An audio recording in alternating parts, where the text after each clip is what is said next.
शेतीत भेडसावणारा पुढचा महत्त्वाचा प्रश्न आपला म्हणजे मित्रांनो तो आहे कीड नियंत्रण.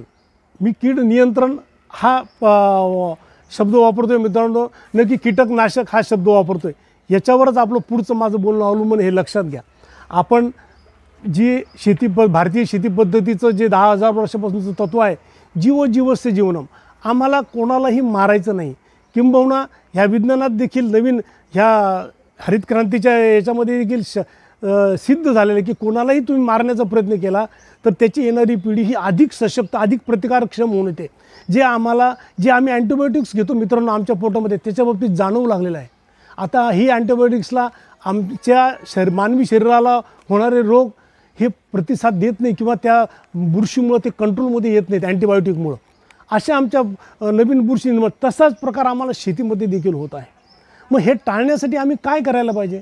यासाठी आम्ही आमचे शेतकरी, आमचे भारतीय पूर्वीच्या काळात काय करायचे, तर आम्ही सगळेजण मित्रांनो कीड नियंत्रकचा वापर करायचो. कोणालाही मारायचो नाही आम्ही.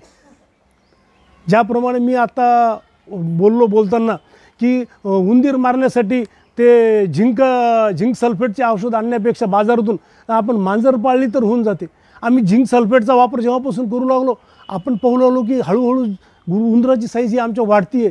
उंदरांचं हिंस्त्र होण्याचं हिंसक होण्याचं प्रमाण वाढत आहे. आता मांजरी देखील त्या उंदरांना भीत आहेत मित्रांनो. अशाच प्रकारे काही आता आमच्या शेतीमध्ये पण होत आहे. अशी अळी निर्माण होती आहे, अशी ॲफिड्स, अशी रस शोषक कीड निर्माण होत आहे की जी कोणत्याच औषधाला आम्हाला दाद देत नाही मित्रांनो.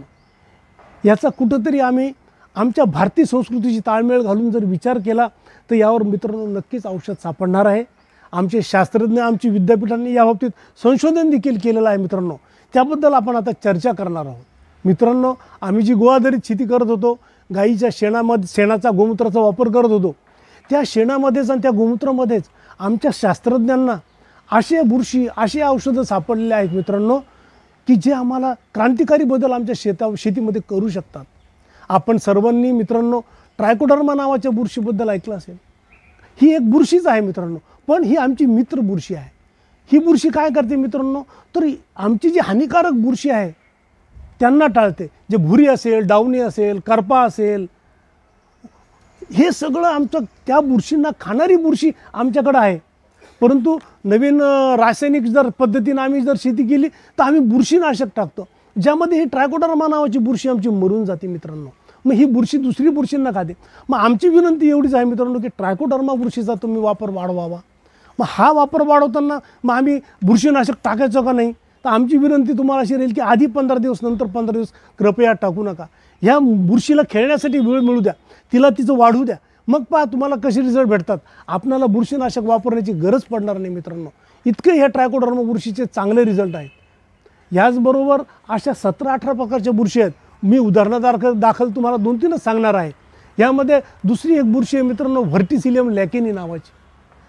ही जर बुरशी आपण ऑगस्टमध्ये एकदा आपल्या पिकावर फवारली किंवा मावा तुरतडे येण्याच्या कालावधीच्या आधी जर फवारली दुधासोबत, तर मित्रांनो ही बुरशी, आणि बुरशीनाशकाची फवारणी नाही केली, रोको, बाविस्टीन अशा जर काही औषधांची, ही मी फार साधी नावं सांगितली मित्रांनो, याच्यापेक्षा जास्तीची बुरशीनाशकं आता निघालेली आहेत, ही फक्त आपण आपल्या पिकावर फवारू नका.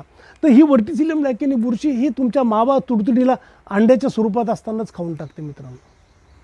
ह्याचे अनुभव खूप शेतकऱ्यांनी घेतलेले आहेत. मग ह्या गोष्टी आम्हाला ह्या भूमी सुपोषणाच्या माध्यमातून तुमच्यापर्यंत पोहोचवायच्या आहेत मित्रांनो. याचबरोबर बॅसियाना नावाची बुरशी आहे, याचबरोबर सुडोमोनस नावाची बुरशी आहे. ह्या बुरशी अळ्यांना कंट्रोल करतात. मेटारिझम ॲनोस्पोली नावाची बुरशी आहे, ती तुमची हुमणी अळी, मोठी अळी, ह्या अळींना खाणारी बुरशी आहे. पॅसिलोमायसिस नावाची बुरशी आहे, जी आमच्या जमिनीतील निमॅटोड खाते. ज्यासाठी आमचे टमाटे उत्पादक किंवा भाजीपाला उत्पादक व्हॅल्यूम प्राईमसारखी फार भारीची आणि अत्यंत जहरी जमिनीमध्ये औषध सोडतात मित्रांनो, ज्याचे आमच्या जमिनीवर दुष्परिणाम होतात. आम्ही कधीतरी पॅसिलोमायसिस आणि ट्रायकोडर्मा एकत्र सोडून नाही पाहणार का? ह्याचा आम्ही विचार केला पाहिजे मित्रांनो. ह्या सगळ्या मित्र बुरशी ह्या आमचे कृषी विज्ञान केंद्र, आमचं परभणी कृषी विद्यापीठ किंवा राहुरी कृषी विद्यापीठ हे सगळे मोठ्या प्रमाणावर करतायत मित्रांनो. पण मी माझ्या शेतात किती वापरली? तर मला माहीतच नाही अशी काही बुरशी आहे म्हणून, मला कोणी कळूच दिलेलं नाही मित्रांनो. हा भूमिसुपोषणाच्या माध्यमातून आमचा हाच तुम्हाला उद्देश आहे तुमच्यापर्यंत येण्याचा, की ह्या बुरशींची आपण माहिती करून घ्या. आमच्या कार्यकर्त्यांना भेटा, हे कुठे मिळतील बुरशी याची आपण पाहणी करून ठेवू शकतो. याच्याबरोबरच तुम्हाला चीनमधील एक थोडं उदाहरण सांगतो.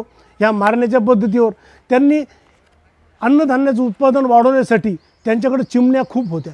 मग ह्या चिमण्या त्यांनी मारायचं ठरवलं आणि त्यांनी चिमण्या मारल्या. 1 वर्ष उत्पादन खूप आलं, पण दुसऱ्या दिवशी एक विचित्र प्रकार उद्भवला. हे जे नागतोडे, टोळधाड आपण जे म्हणतो, हिचं अचानक खूप संख्या वाढली आणि माझा तो फार मोठा परिणाम झाला. आणि ही टोळधाडीची समस्या नंतर जगभर वाढू लागली. ही टोळधाड या देशातून त्या देशात जाऊ लागली, लाखो एकरची पिकं उद्ध्वस्त करू लागली. आणि शास्त्रज्ञांच्या असं लक्षात आलं की नाही, नुसतं आम्ही चिमणी मारली तर ती चिमणी जी आमचं दाणा खात होती, ती त्यावरचा आळी खात होती, ती नागतोडे खात होती, त्यांची संख्या नियंत्रणात राहत होती. हे आम्ही जीवजीवस्त जीवनम हे तंत्र सोडून दिल्यामुळं शास्त्रज्ञांना त्याचा फार मोठा अनुभव आला आणि आता सगळे सांगू लागले. मित्रांनो, थोडक्यात तुम्हाला मी एक सांगतो, परभणी कृषी विद्यापीठाचं बायोमिक्स नावाचं ह्या सगळ्या मित्रबुरशींचं एक कल्चर आहे मित्रांनो. मी विद्यापीठाला लाख लाख धन्यवाद देईल या आपल्या माध्यमातून, या आपल्या आजच्या या बोलण्याच्या माध्यमात. विद्यापीठानं मित्रांनो किती रुपयाचं बायोमिक्स विकावं? 17 कोटी रुपयाचं बायोमिक्स गेल्या वर्षी विकलं. पण जर मी आपल्या गावातल्या शेतकऱ्यांना आपण विचारलं, आपल्यापैकी किती लोकांनी आणलं बायोमिक्स, किंवा आम्हाला माहिती आहे का बायोमिक्स ज्याच्यामध्ये 16-17 प्रकारचे मित्रबुरशी आणि जीवाणू आहेत, तर आम्ही एकमेकांची तोंड पाहतो मित्रांनो, आम्हाला हे बायोमिक्स माहीत नाही. एक अभ्यास असं सांगतो की शेतकऱ्यांचे 100 कोटी रुपये यामुळे वाचलेले आहेत मित्रांनो. हे बुरशीनाशकं किंवा कीटकनाशकं आणावे लागले असते. म्हणजे 100 कोटी रुपये आमच्या विद्यापीठानं आमच्या शेतकऱ्यांचे वाचवलेले आहेत, जे तुमच्या आमच्या खिशात राहिलेले आहेत मित्रांनो. आणि आमच्या या धरती मातेचं जे पर्यावरणाचं जे आमचं संरक्षण ह्या मित्रबुरशींमुळे झालं, हे मित्रांनो हजारो कोटी रुपयामध्ये आहे. जवळच्या कृषी विज्ञान केंद्रात जा, तिथं आवर्जून मित्रबुरशींचा मागणी करा, वापर करा, त्याची कशी काळजी घ्यायची ते शास्त्रज्ञ आपल्याला सांगायला तयार आहेत. आम्ही त्यांच्याकडे गेलं पाहिजे. आमचे ग्रामविकासचे कार्यकर्ते जे तुम्हाला माहिती आहेत, किंवा ह्या माध्यमांमध्ये जो आमचा फोन नंबर दिला जाईल, त्या माध्यमांवर देखील तुम्ही कधीही फोन करू शकता, त्याच्यावर चौकशी करू शकता. परंतु ह्याचा एकदा वापर करून पहा. ह्यानी जर कंट्रोल नाही झालं तर तुम्हाला रासायनिक कीटकनाशकांचे, बुरशीनाशकांचे शेतकरी मित्रांनो दुकानं उघडेच आहेत. आमचं काहीच म्हणणं नाही. ते फक्त त्याच्या आधी जर याचा आम्ही वापर करून पाहिला नाही, तंत्रज्ञानामुळे जर ते नियंत्रणात राहिलं, तर आम्हाला आमचा खर्च वाचणार आहे. ह्या भूमिसुपोषणाच्या माध्यमाचा आमचा उद्देश पण तो एक आहे की शेतकऱ्याचा उत्पादन खर्च हा आम्हाला कमी करायचा आहे.